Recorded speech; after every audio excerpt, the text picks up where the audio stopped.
2 3 4 5 6 7 7 ಪ್ರಶ್ನೆ ಇದಾವೆ ಗೊರಪ್ಪ ನಿನ್ನವ. ಒಂದು ಶತ್ರುಗಳ ಬಗ್ಗೆ ಕೇಳ್ತಾ ಇದೀಯಾ, ನಿಜನಾ? ಒಂದು ಆರೋಗ್ಯ ಸಮಸ್ಯೆ ಕೇಳ್ತಾ ಇದೀಯಾ, ಒಂದು ಗಂಡು ಮಗು ವಿಚಾರದಲ್ಲಿ ಕೇಳ್ತಾ ಇದೀಯಾ, ನಿಜನಾ? ನೋಡಿ ಬರೀತಿ ನೋಡು, ಅದನ್ನ ನೋಡ್ಕೊ ಎಷ್ಟದಲ್ಗೆ.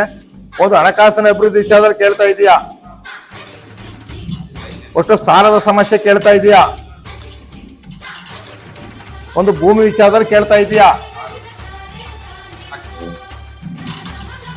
ಒಂದು ಮನೆ ವಿಚಾರದಲ್ಲಿ ಕೇಳ್ತಾ ಇದೆಯಾ. ಇಷ್ಟು ಸಮಸ್ಯೆ ಇದೆಯಾ, ನಿಜನಾ?